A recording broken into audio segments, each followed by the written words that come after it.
Adam from Beyond Medicine. Today I'd like to talk about a system of medicine, the Golden Box, that I've created over the past 5 years, and I'd like to go into some of the detailing around the creation of the medicines and why I came to create them in the first place, and what they're used to treat and how we can use them to improve our lives and deal with various ailments we find ourselves in, from mental, emotional, karmic issues.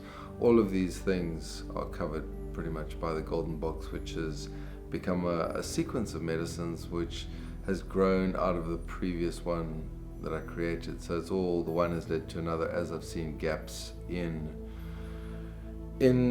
the healing field where a space is needed to treat a certain set of ailments.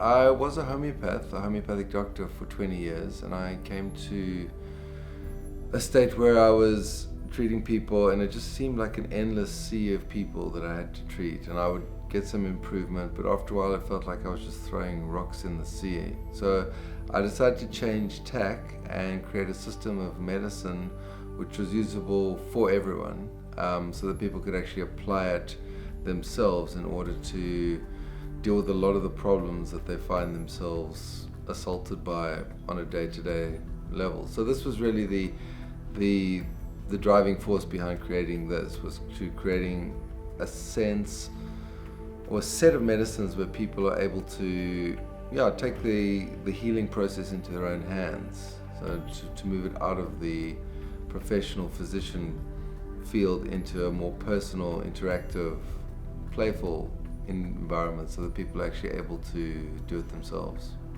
So the distinction between an alchemist, a homeopath, and a chemist is it's quite large. I mean, a chemist would deal with the physical chemicals and maneuvering those around and mixing, combining those. A homeopath deals with the frequencies of the substances. So in homeopathy we have remedies made from snakes and plants and poisons and metals. An alchemist is kind of combining these two. It's distilling the essence of the substance while still working with some of the chemical formats. So often there's processes of burning of metals or distilling of essences. So the gems, for example, that we use might be burnt. They might be burnt a number of times in order to bring out a deeper level of potency of these substances. And only after having done that are we actually able to come to something new, a different facet of that substance that wasn't previously known about. So it kind of bridges the world of the energetic and the physical is where alchemy comes in, and it's all about transformation and rarefying things. So if you look at like the Japanese, when they make a sword, they fold metal, they fold it in upon themselves. This is really what a lot of the work I do is. It's like folding the memory of water on top of itself to create super molecules, super dense molecules which carry more information, are able to work very deeply on the body of the person. How does an individual interact with the greater society, and what does a healthy society look like? Now obviously a healthy society looks like healthy individuals interacting in healthy ways with each other, but we can't just set in place strategies which address the macro, the broad group. We have to focus on the individuals, and that's why I brought this very much back to the individual and tried to provide them with a set of tools whereby they can clear themselves from their personal history, learn to deal with their emotions and their mind, and just offload some of the weight of the past so that they're more present and more able to deal with people in the present and be more conscious of what they're doing in that moment without carrying family history, race, religion, all the weight of all of that. Often people bring a lot of that into every interaction, but what if we were to arrive clean to every interaction without all of that? We could just be in a way like children who are very fresh and they get totally engaged. We see this when children learn languages. They learn them very fast because they're not carrying this weight of the past to every interaction. They're not thinking about, I've got to go to my mother's braai in 2 hours, and the kid is just totally absorbed in that moment. So this is really about clearing a lot of the dead weight from the cells, from the tissues where it's stored, to return us to a state where we're very much more present and focused, and we're enjoying ourselves more. So that's been the focus of this whole range of medicines. I've worked on different aspects. Some of them work on the karmic aspects, like what we're carrying from memory that's stuck in the cells. Some of them work on helping us to deal with the emotions and how they arise in us and how then to deal with them. And some of them deal with a lot of dream resolution, like having dreams about certain things whereby we put things to rest and we were able to move forward in the world, which obviously is huge, because Carl Jung said whether we resolve something in a dream or in reality, it's ultimately the same. So this is what this is about. It's like freedom of choice, so that we're not behaving from conditioned behavior, which is what we find ourselves doing, in a lot of the time.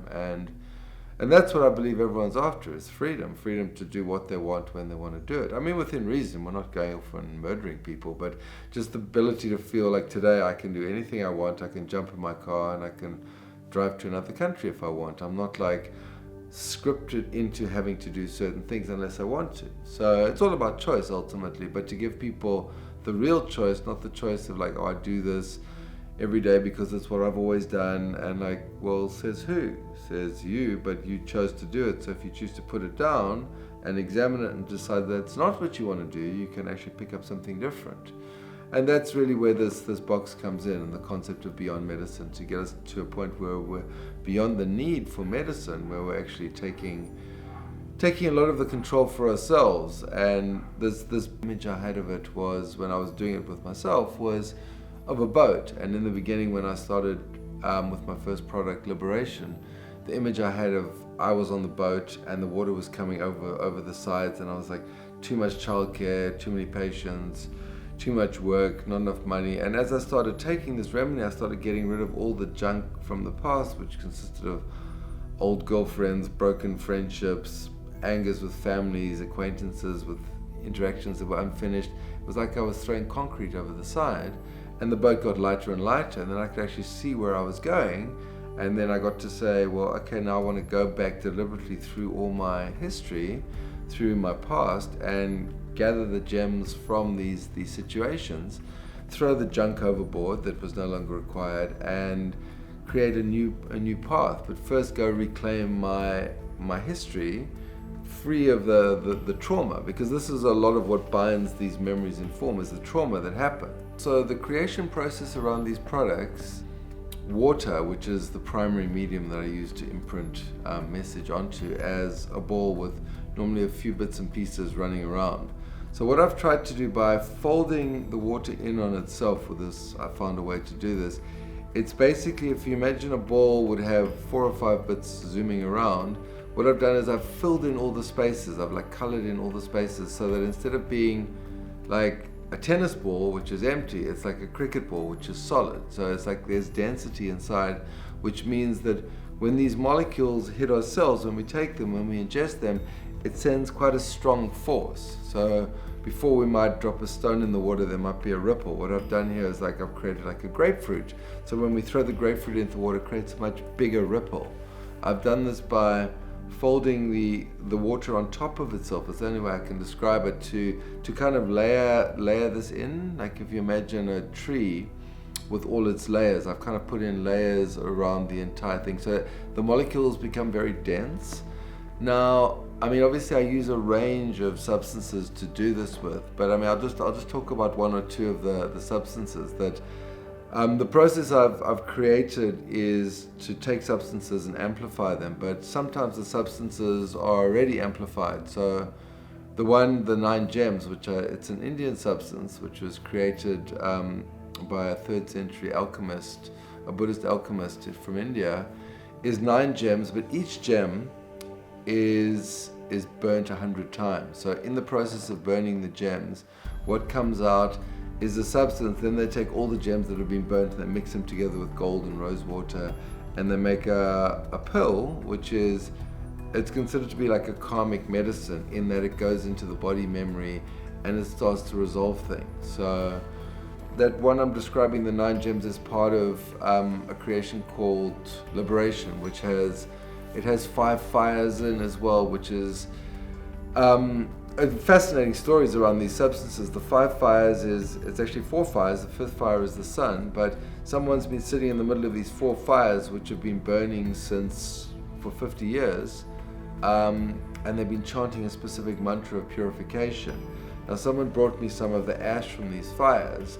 So in the ash is carried the sense of purification from the desires, the poisons. So when you ingest that, it starts to burn up the poison. So when you mix the 9 gems and there's 5 fires, and I've mixed in reishi and the light of Jupiter and like royal jelly to make a very beautiful medicine, which is not only clearing of the past, but it's also built around the principles of like, I want to feel great while I do this, because the old paradigm of like, we must cry while we're going through stuff, it's like, well, says who? Can we not be laughing while we're clearing this stuff? There's no thing that says we sign on here for like, I must suffer forever because it was a bad thing that happened. What if we go back through it and it experiences joy or relief or liberation? So I put a lot of ingredients in the liberation in particular to make it a very enjoyable experience, so that we burn karma and we get rid of memory as we're skipping down the street whistling. So because in my experience, if we create more trauma, that creates more patterning, which we have to deal with later. But if we have this sort of chocolate ice cream mode of delivery, which goes in and we just smile and then we drop it, it's just as effective, but then we almost look forward to the process. When people were taking the liberation in particular, they were like, ooh, what's the next episode tonight? Because they would take and they'd dream about the next episode of their past. But at each of these junctures, there'd be a meeting, there'd be an interaction, there'd be a sense of resolution, and then a letting go, which would pave the way for new things to happen. And of course, as we clear out a lot of our cache, if you want to look at it like a computer, we clear out a lot of the memory. Of course, the computer works faster. Everything works faster because we're carrying less junk. Do we really need, those files from like 30 years ago, which we just store there, or these old programs that we're running, and like, what if we just put it down, we go through it all, clear it, we take the stuff we really want, maybe a couple pictures we want from the past, but the rest we leave behind. We're not using MSN Messenger anymore. We have far more advanced things, but if we're still using that and that's still cluttering up the system, then obviously it's not working as well. So this is what this is designed around. So that was the first one. But then I realized we're not only bound by memory. That is one part, so we can clear the memory with these people, but out of the memory often patterns arise of reaction, which is where I had to go into other medicines, redemption and panacea. Now, the focus of these 2 medicines are around dealing with the backstory. Like, okay, let's look at the actual reactions that came up in us, and like, let's look at them from an outsider's perspective. Let's get a third-person perspective on our own thing. Often when we can see someone playing out the same pattern that we're playing out, we can see them. It's like, oh wow, I do that as well. It's actually not so cool. And then we get the reflection. But if someone says like, oh, that's your pattern, we go into the like, no, I don't like this. But if we can see it out there, then we can often change it, because we can actually decide, well, oh, I'm behaving like that. I don't really like that in myself either. It's like, and that's immensely empowering to be able to get this perspective on ourselves, to be shown it. Like the one remedy, redemption, which is made from this plant called Naira, which Naira is the mother of all plants. Now the Shipibo legend goes that when plant life was created on Earth, someone said, who's going to create plant life? And this immortal tree goddess said, like, I'll do it. And she created plant life on Earth. So the question is like how to get this substance and actually allow it to communicate with us, because like we're 2-legged human mammals. She's an immortal tree goddess who created plant life on Earth. What's the, in computer speak, they go out the codec, something that allows 2 things to speak with each other. Like, so I've gone to great lengths to get a song, which is like a codec or an umbilical cord between the 2, so that she can speak to us. Now, well, what I saw from this was, I was trying to figure out, how is this working? What is this doing? And after about a month of taking this redemption, what I saw was, I normally have dreams of houses. So throughout my life, I've had the dream of the same house, and sometimes I'm redecorating, and sometimes it's scary parts, and sometimes exploring new bits. Sometimes there's an underground part. But this time I destroyed the house, or she had destroyed the house for me. And I realized, whoa, what have I just done here? This is like quite a radical thing. I would not have done this of my own accord. But in that moment, I realized I was free from this image. If the house is the image of our subconscious and unconscious and conscious, I destroyed that in order to free myself to create something new. And in that moment I realized, well, now I'm not bound by my habitual view of myself. I'm now free. And this is what a lot of these medicines do. They help us get perspective on ourselves by getting a different perspective on ourselves to step out of the whole picture.